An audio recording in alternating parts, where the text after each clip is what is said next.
Good evening, everybody. Welcome to another experience of DaAfrican Speaks.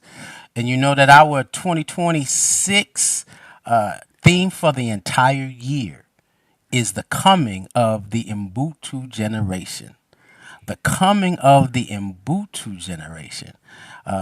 We're working with this in multiple levels. And if you look at it, when I say the coming of the Mbutu generation, if you see how multi-generational the images on the advertisement pieces, meaning that it is generation not necessarily in age but in time. It is definitely time for our community, the African diaspora, because we have technology set up in ways that connect us in all areas of the world. Our time, our generational timing is perfect for us to connect, come together as a people. And so in this process, we're teaching ourselves. And it's not learning something new, it is remembering what is already there.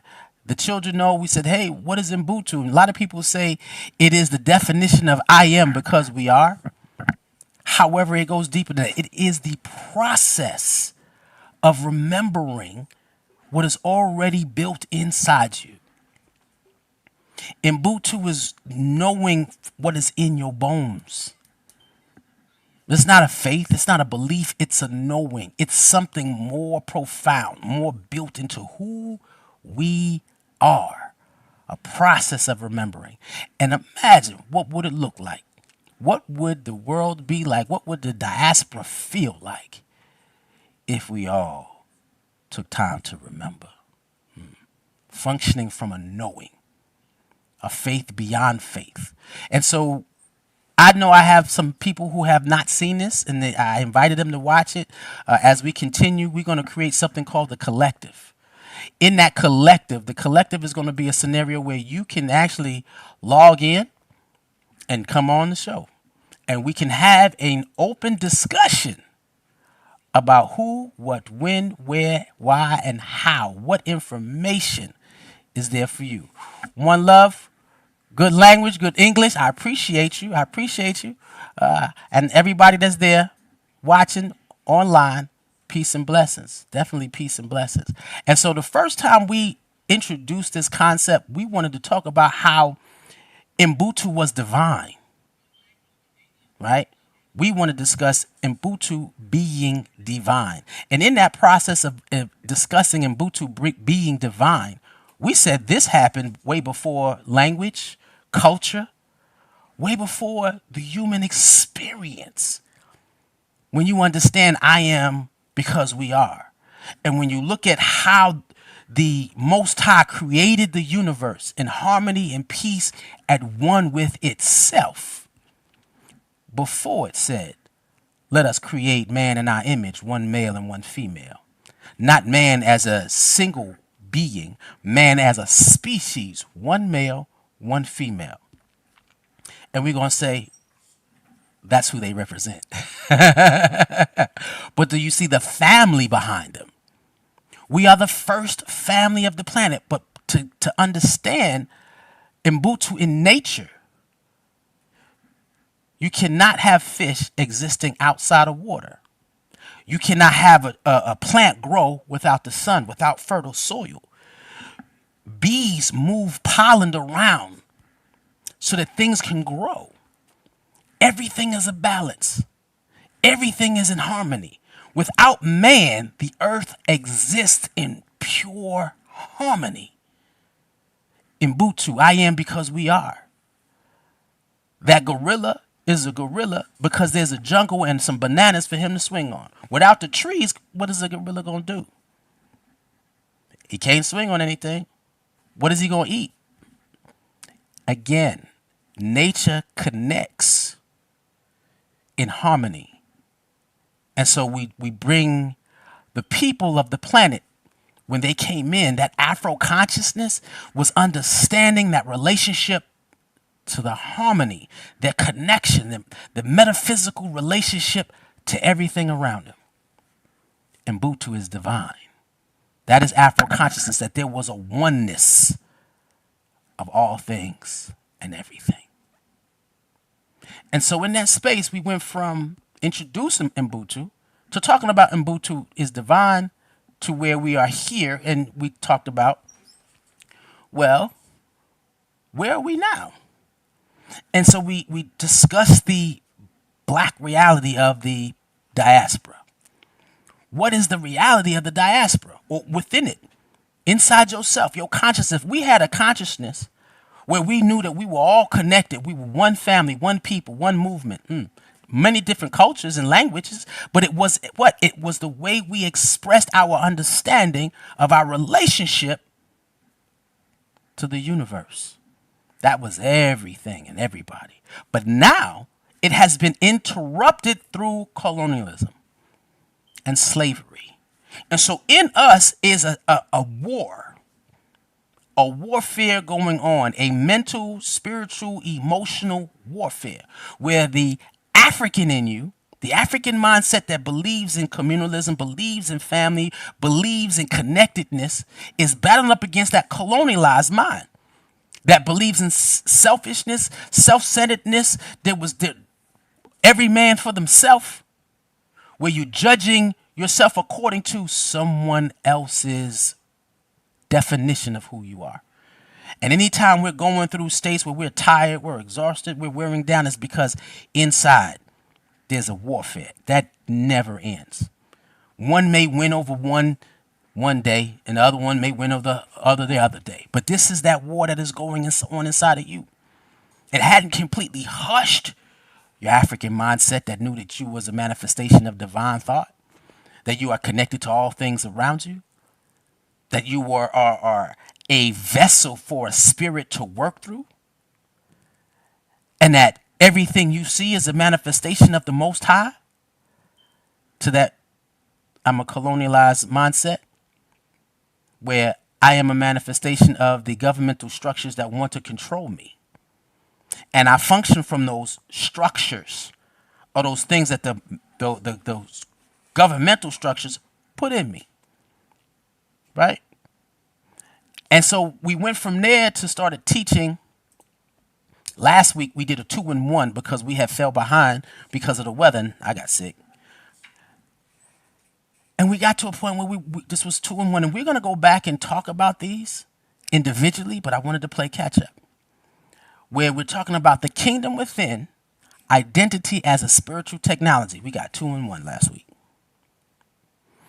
And said, when you're dealing with the kingdom within, you're dealing with self-sovereignty or divine sovereignty, where you're being governed by that inner power, that inner strength, the kingdom of the Most High within inside yourself. That's when you are self-sovereign versus externally governed. And when we're dealing with the kingdom within, we said you have to go beyond your conscious thinking to get to the kingdom within. You got to go down through your pre-consciousness, which is the memories further back. Then you got to go to the subconscious, right? So in the subconsciousness, you don't know what's sitting in there. It's old traumas. Why don't you like the color green? Why don't you eat this, or why don't you eat that, or what hurts your feelings, or that's that subconscious. What was in there? And we said we got to do a lot of work, but what we added was, every time I stared at this particular image, when they said, and this is talking about how much of our mind we use or we don't use. We use 10% of our brains.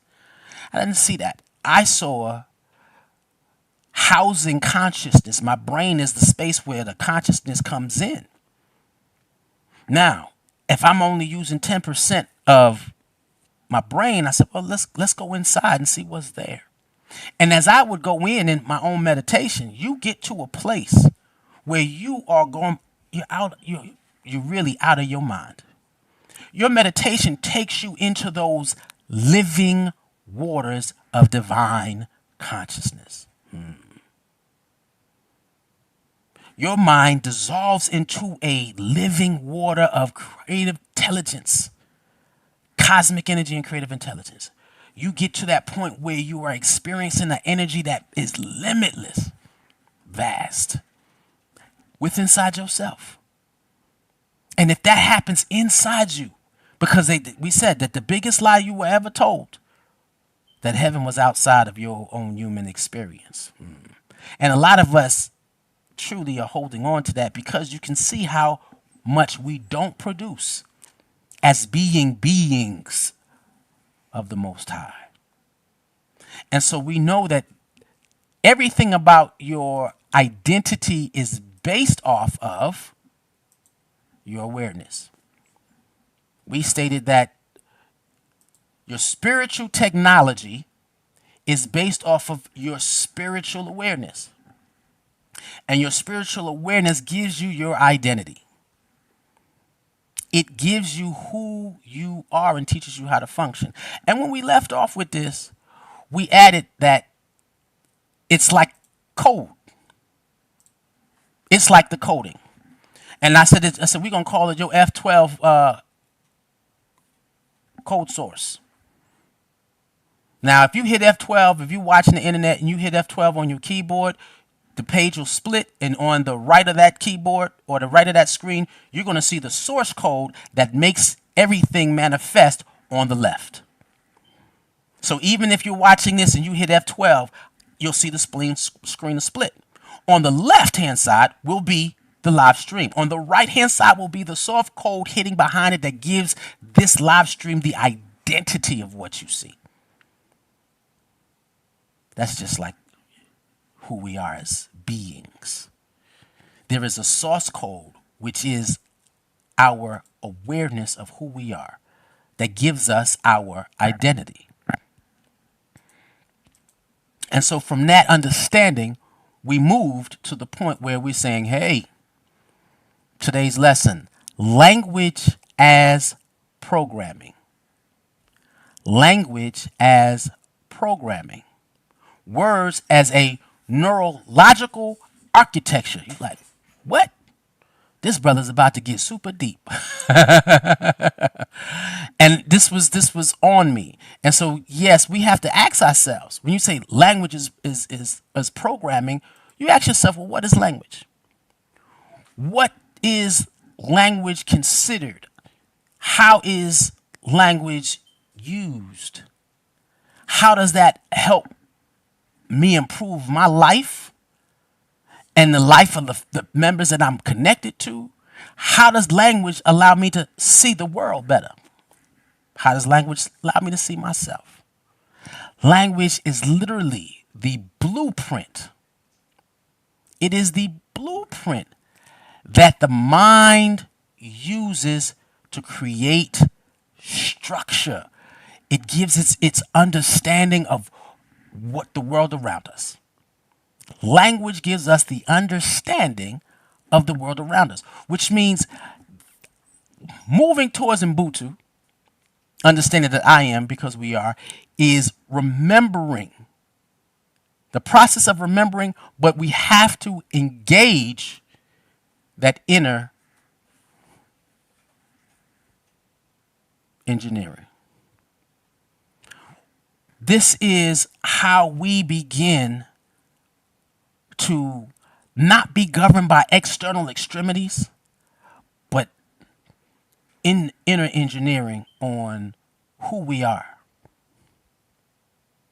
And that's deeply, deeply, deeply important, because colonialism was not only about taking over the land. It was about taking over the language. It was about stealing the discussion that you have within inside yourself, and we're going to get into that. A lot of us have heard the scripture, life and death are in the power of the tongue. Life and death are in the power of the tongue. Now, when we sit down and I was looking at that, I'm always talking about Hacks telling the kids in the Keebaland to speak life coming out, let it being heard. But it's more than just speaking out, is what you're talking or saying to yourself. Because in that space, words create categories. Language, this is the inner engineering. Your categories shape your perception. And I'm always talking to people about, I think you perceive this wrong according to the categories that are in your mind, how you see these things.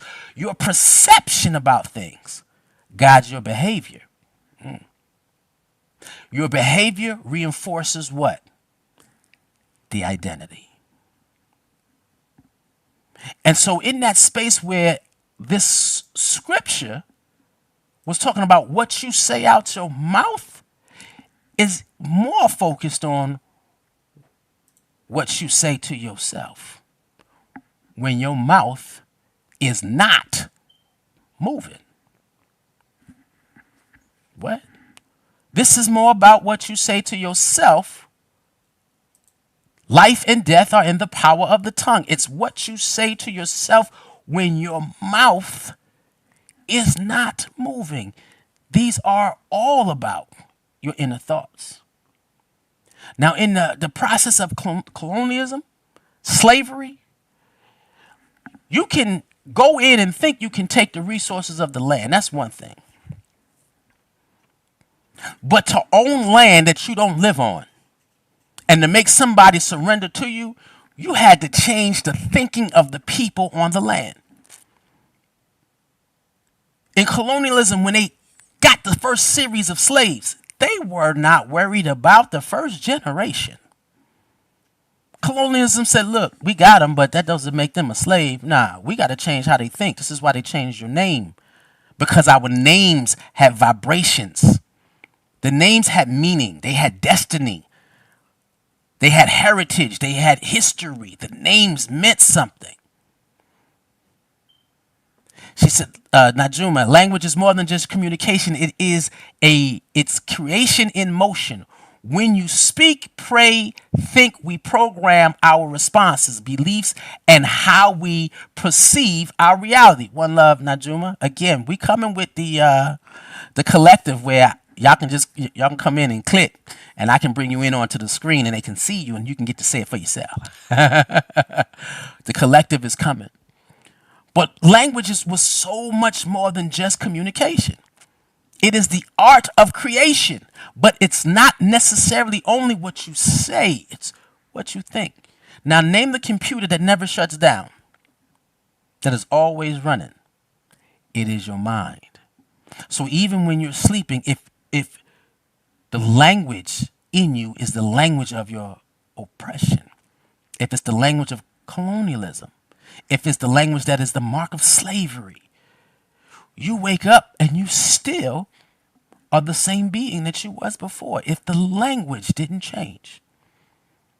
When you start thinking about yourself and your own survival more than the survival of your people, the survival of your family, your people, your kin, anybody that looks like you is different. They wanted the mindset of the generations, maybe after 3 or 4 generations. And Willie Lynch said that. Said, look, if we can keep them here and we strip them from everything and give them nothing but the colonialist way, which is the illness of separation. We want to separate you from anything that makes you connected. We got to kill your culture, your heritage, your history. We got to separate you from your land or the land, because now we're all over the globe.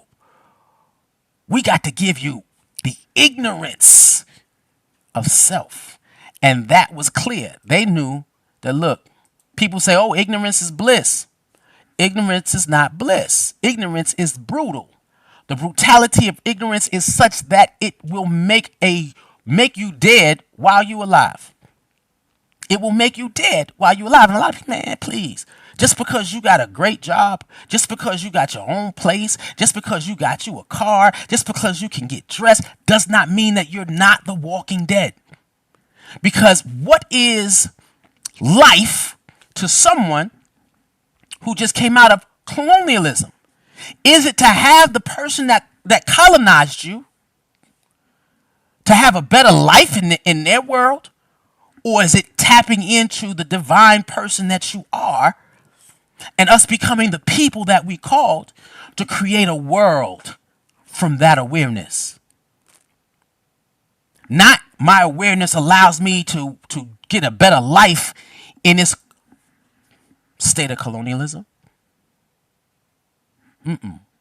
It is to build something that mimics the awareness of a people when you start accessing that African mindset.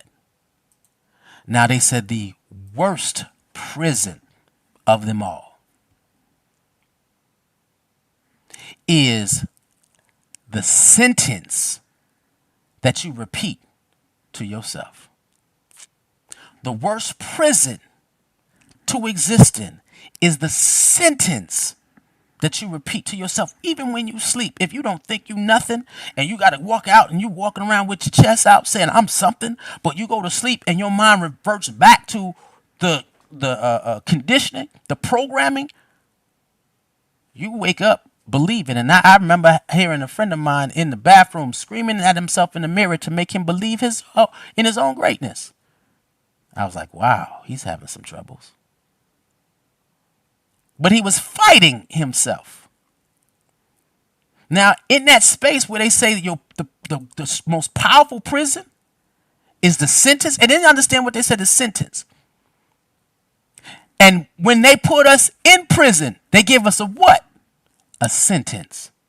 When I give you this sentence, the sentence is you are a prisoner for how long? I'm giving you this sentence.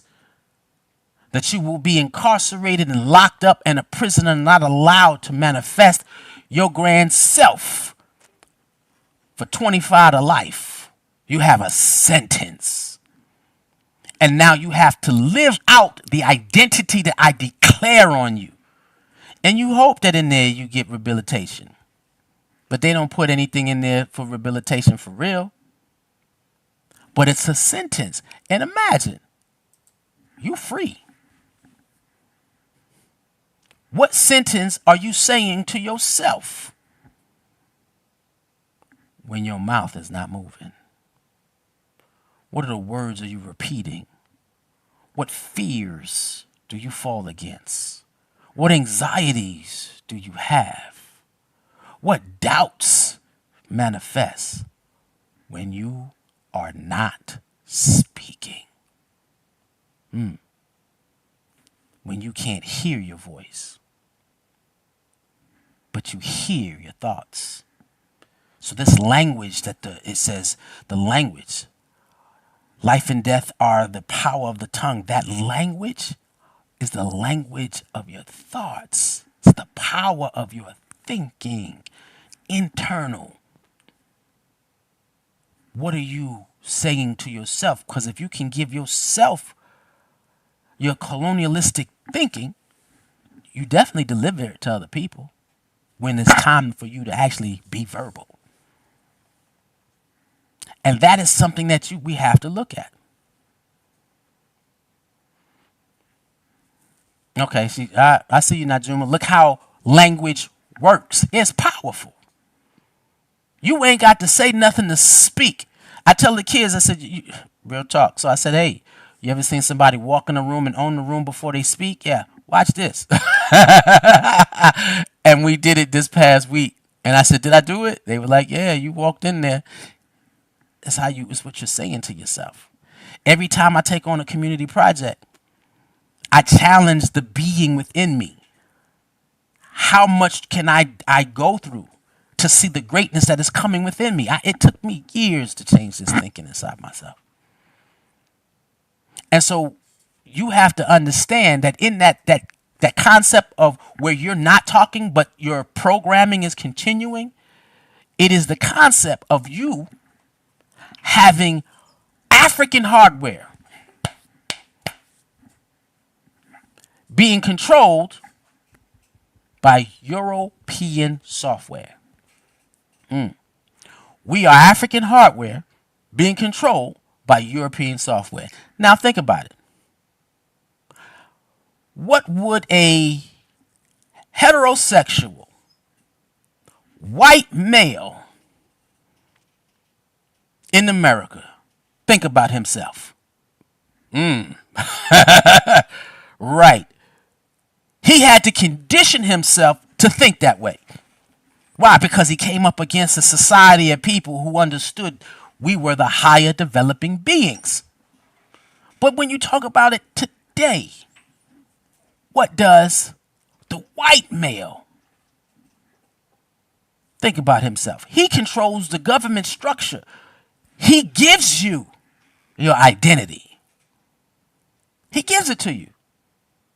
And he shows you what he thinks of you all the time. And then you show, according to how you carry yourself, how you accepted his declaration. This is what we term it. The declaration of black inferiority is how we call it in my church. We were declared inferior. Now the illness comes in when we accepted it. Now they take off the confines of physical colonization, physical slavery. They take it off, so we don't have to do it no more. Why? Because they are poisoned with the brutality of ignorance. Poisoned with it. We are walking beings that are functioning from European thinking in an African hardware. You are the best biological machine ever created. And the only way they can control it is to control the software. And so you've been given software. And they say that in that space, once they set you free physically, they said, oh, we ain't got to worry about it because they're not going to rise up. Only to a certain extent. Because they're not going to do much. But in that space, now you understand what real identity theft is. And it don't matter if you was raised in an all black school, all white school. It doesn't matter because you are governed in a country that tells you since your entry to the country. And then what's happening in the motherland. Colonialism, this is why we can't get it together. And why Ibrahim Traore in Burkina Faso is being spoken across this land, because I don't care how many other countries in the continent of Africa have black leadership. They're still being governed by colonialism, European software in an African hardware. It's like you can't take an Android phone and put the Android operating system inside a Apple phone and it worked. It just won't do it. However, it does that with the humans.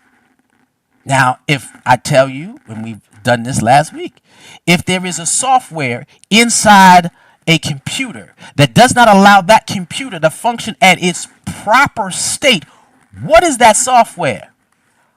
A virus that is tapping and sapping into your identity.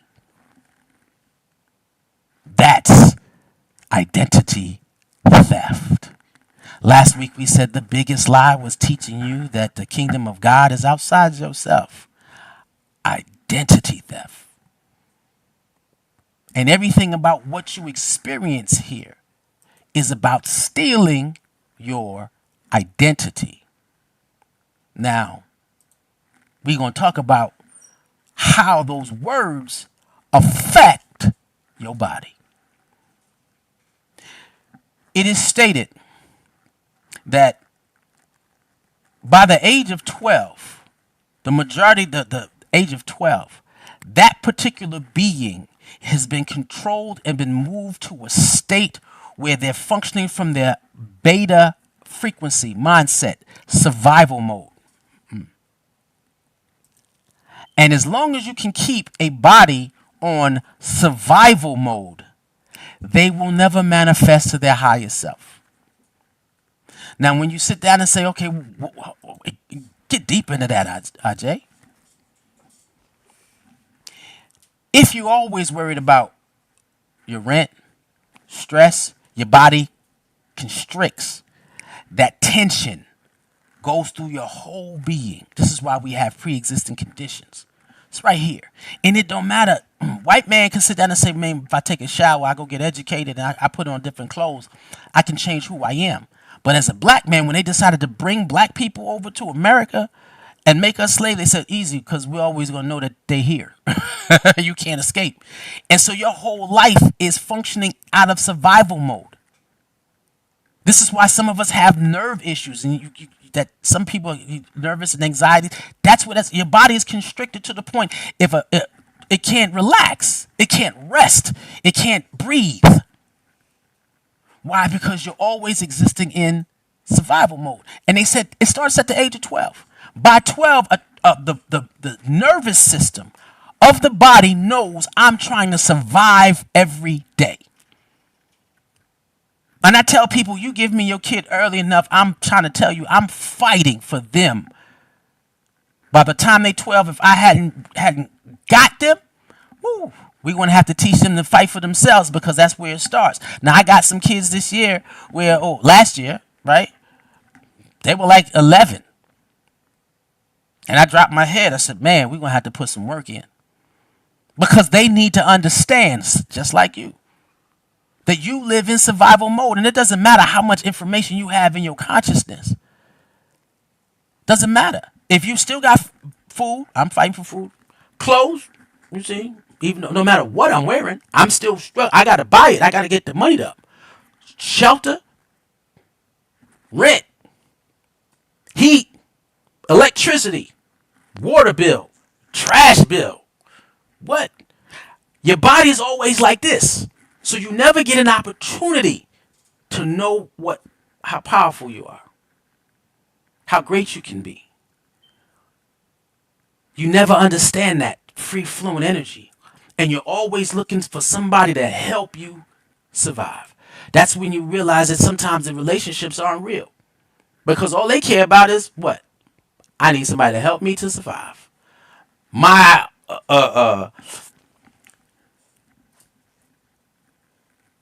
nervous system is so constricted that I don't get to be the God within myself.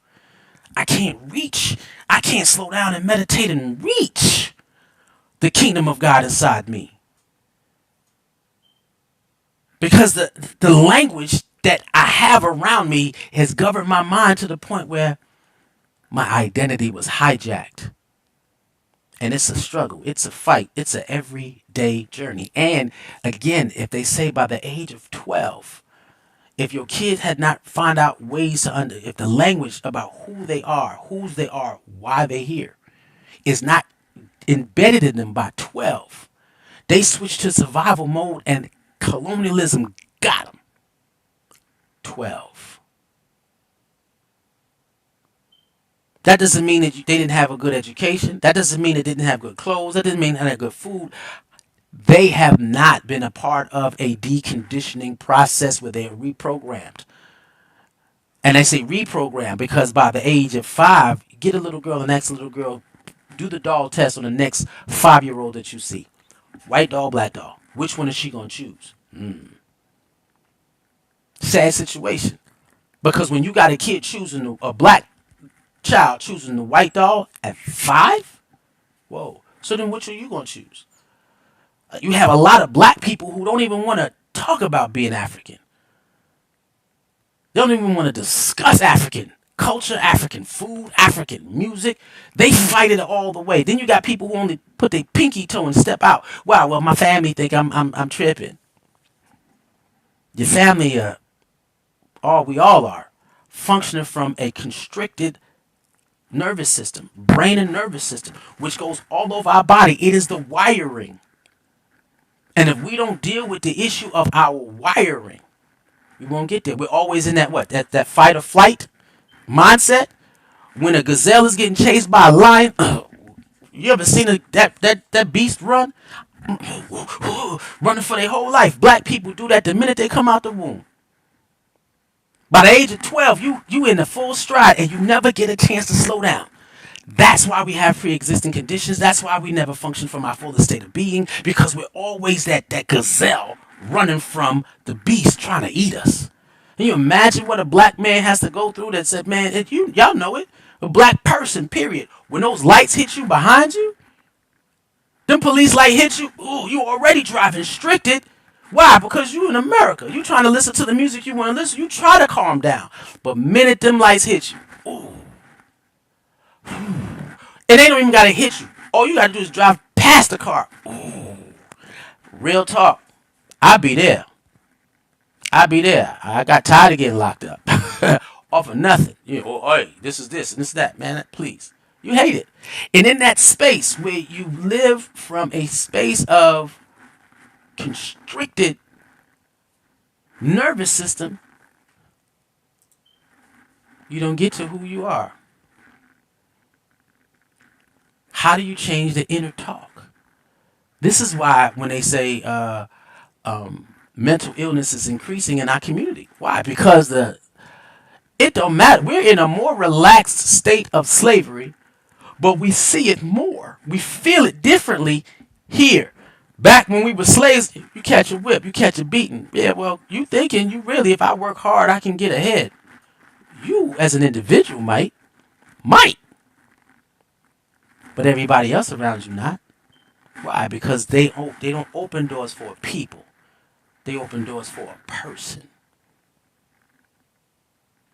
So how do we change that inner talk as a people, as a diaspora, as a generation who has the access to technology where you can study something different, something more profound, you can interact so much greater. Why? Because they gave us access to technology. This is why they're trying to take technology. Because some of us are actually using technology more than just entertainment. Some of us said, you know what, there is nothing on the internet that I see that stirs the God within me, so I have to become it. Hence, DaAfrican Speaks. Now I want to create an experience called the collective where we all get a chance to voice our thoughts on the topic. To show ourselves that we are coming together. To give an example and some energy to release a frequency to the world that says, wow, this is something that we need to be a part of. And so how do you defeat that? Ubuntu. It's that simple. The philosophy of harmony, the philosophy of connectedness, the philosophy of being one body, one group with different variations. You have, if you see something that says a grape is a grape is a grape, but there are variations of a grape. You have an apple, it's still an apple, but there are variations of an apple. Right? Same with us as beings. You got ants. How many type of ants are there? Ubuntu says that this is a oneness. We are direct expressions of the Most High, and we are all connected to the Most High, that being, that cosmic energy and creative intelligence. We are all connected, but we're different expressions of it. If you can't see yourself as an expression of the Most High, how do you see that in the next person? But Ubuntu is that answer. Having you remember who you are and why you're here. That is the process of being reprogrammed. Reprogrammed to access that kingdom within, that divine sovereignty, where you're governed from the spiritual connection to the cosmos from the inside. Then when that happens, you shift your language. And your language becomes a whole lot different. A whole lot different. You are able to walk in relaxed states. And then your creativity increases, your sleep increases, your health increases, everything increases. Your vibration when people walk in the atmosphere, when you walk in the room, the energy from that nervous system accessing infinite power is permeated 30 feet outside from you. You change the room. Why? Because you are going through the process of reprogramming. And so in this space where we're going to start this, because you can't do this, it's not something that you do overnight. This is a process. We're not going to immediately reprogram. before you even get to the point where you become reprogrammed. I had a conflict with a friend of mine where she didn't get it. Are you the observer or the observed? Are you the sum of your emotions, the sum of your feelings, the sum of your pain, the sum of your sorrow? Are you the expression of your slavery? Are you expression of your hurt? Are you the being inside yourself observing you? When you close your eyes and you look and say, who's that looking? Because the deeper you go inside yourself, you realize there's no person there's no hurt, there's no trauma in there. There's no pain in there. When you get past the epigenetic, when you start doing work, and we're going to get into that too. If y'all look at DaAfrican Speaks, The Power of the Divine Self, look through those chapters. Because those chapters will open you up into some things. So y'all go ahead and take a look. But you got to be the observer. Ask yourself, why am I feeling anger? Why did this trigger this? Why am I emotionally moved by the trigger? What can I learn from that experience? You have to begin to bear witness to your own thoughts. You have to take time to see what language are you using when certain things happen to you. What understanding do you have when you witness certain things? You have to be the observer of your own emotions. And I have a friend and I'm always telling him, hey, wait, ask yourself, is that really truth? Or is that your conditioning? Is that your slave self? Is that your bad programming? Is that the European software in your African hardware? Slow down. Look at it. Because in Ubuntu, you don't get that lonely feeling. In Ubuntu, you don't feel fear. In Ubuntu, you don't feel doubt. It's a different experience. You have to first become the observer.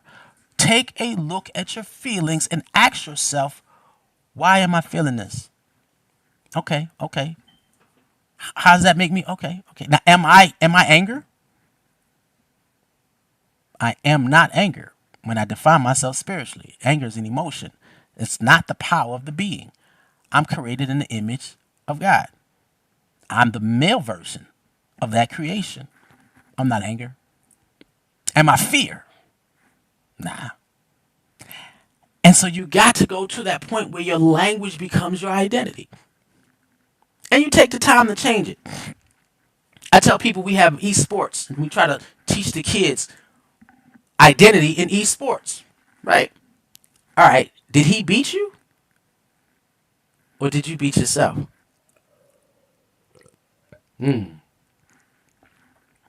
So when you playing, interacting with anybody, you did you lose or did you learn a lesson?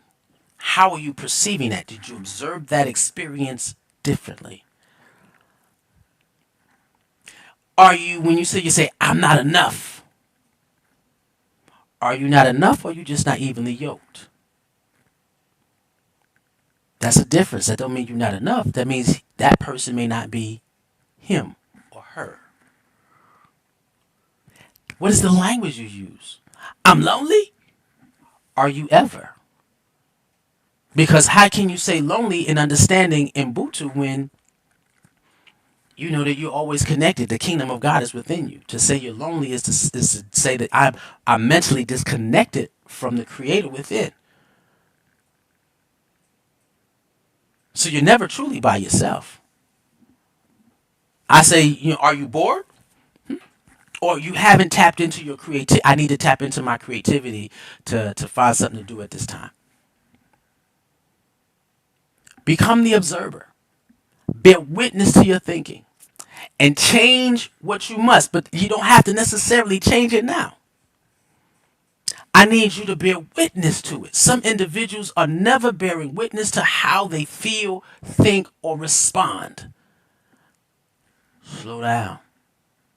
And then at the end, that doesn't mean, you should have fixed it. I remember when I first started doing it and I did something that I wasn't supposed to do. I got overheated, got upset with a cab driver.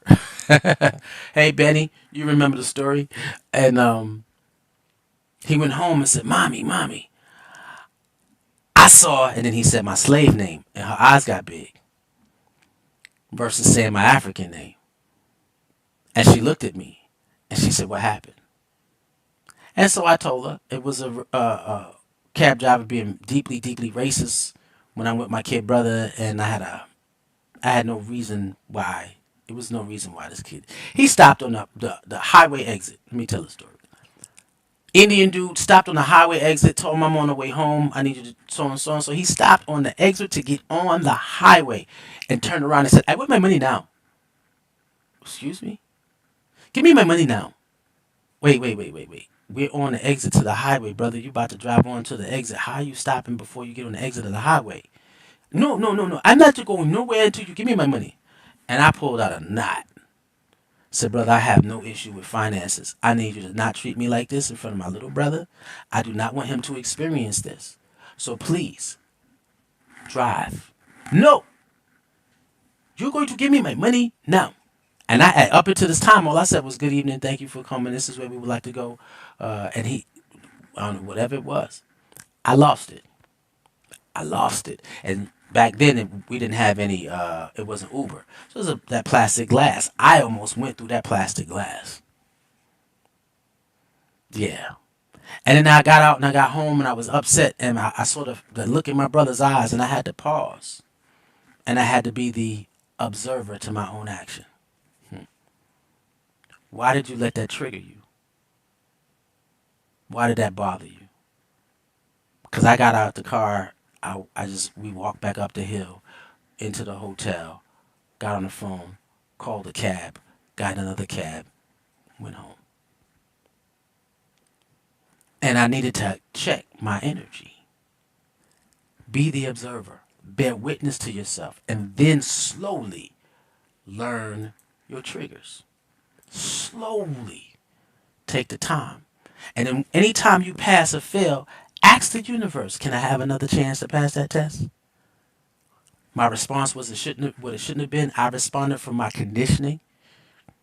Allow me another test so that I can respond from my new state of awareness. This is definitely an inner voice revolution. We can't build community. We can't build families. We can't build communities. We can't build neighborhoods. We can't build cities. We can't even build a nation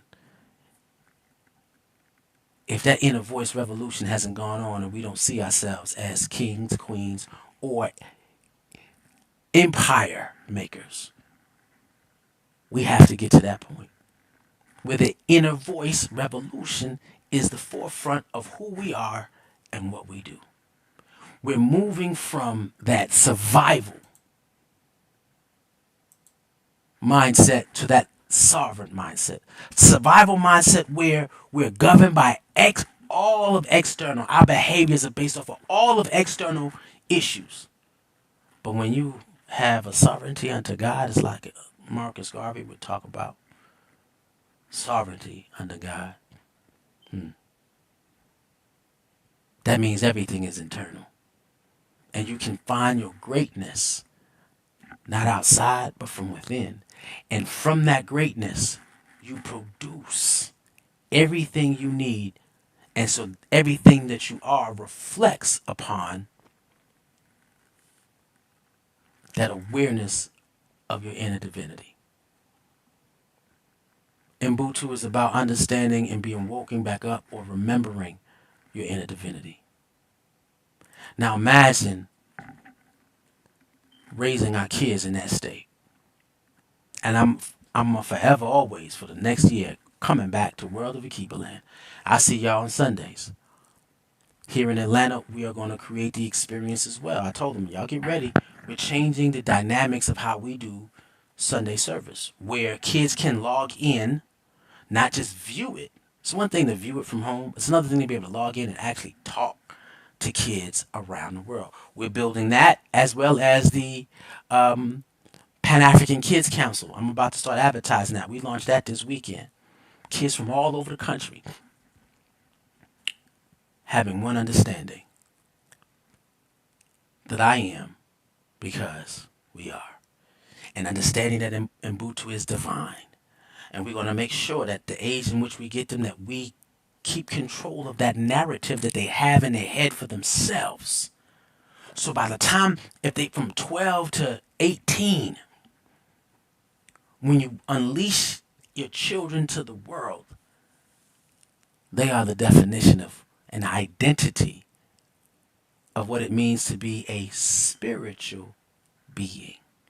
And they are building a world around them, not maintaining and sustaining the world in which the European world in which they live, but we need a Burkina Faso spirit here in America, where we have more resources in terms of finances. Everybody's running to the continent. Ain't nobody building the continent. It's different. I want to get out somewhere where I'm feeling good to be black. Yeah, but are you going to build society that reflects a sovereign spirit? And that's what we seek to do here. And so I always ask you, join the mission. We here in Atlanta at the PAOCC, Pan-African Orthodox Christian Church. Join the mission. Join the conversation. Bring a child. You are a part of the generation, because it's not just for the kids. And I've asked some people, watch with your children today. And then have the conversation, because the kids at the Kibble are having these discussions. And so see what we have been talking about and see how much it is in them. Because if they only come out on Sunday and we're talking to them about it on Sunday, but it's not being talked about at home. And we said that kids are taught by observing. So if you haven't policed your own language, your kid is a manifestation of the conversation that you have with yourself. Wow. Your kid is a manifestation of the language you have with yourself. They're observing your behaviors, and your behaviors is a manifestation of how you think. So if you are embodying sovereign thinking, God is within. I tap into my higher self and I function as much as possible from that divine self. They will see it, understand it, and there will be nothing we can do to stop them from expressing that. That's what that means. When I'm always back in the day when I would say, that's the rise of the African. It's more than just us coming together, but it's who we are when we come together. Because, black folk can come together and party. But my thing is, let us come and create something, build something behind a new awareness. With that being said, I hope you got something from this. If you did, let me know. Put your comments, everything that you can, and we'll talk about it. All right? This is still developing. Y'all get ready for the collective, because it's coming. And I would love to hear your voices. I believe that as I begin to speak, it triggers your memory. And then you have something to add to the pool of information to everybody else that watches. I am a part of one of the most powerful thinking communities. And I will be inviting all of them to come. Let us show, I can't wait to show the mindset of the people who helped guide me to becoming Aj, the African. Yeah, one love.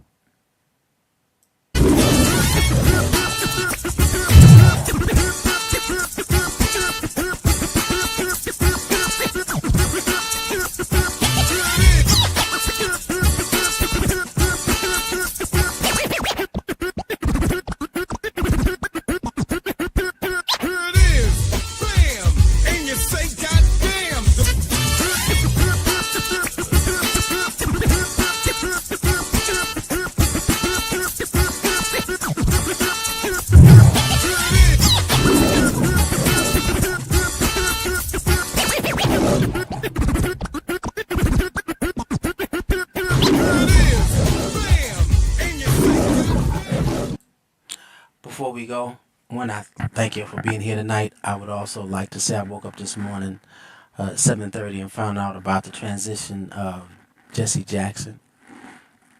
And this is nothing but a sign of the time, the changing of an era. When you see those who have fought for us to be able to live a better life of servitude. Grateful for all the work, grateful for all the service, grateful for everything that they represented and that he did in the name of his own people. Thankful. And so normally back in the day when things used to happen, I used to sit down and I used to get upset and I used to cry. When strong people were gone, I don't know why. But it used to hurt my heart and my soul. Now, I'm grateful for the time that they were given, the time that we got. And I always say to myself, what are you going to, what am I going personally going to do to say I got it from here? I grabbed the torch. You can put your torch out and go work, rest in power. Not in peace, in power.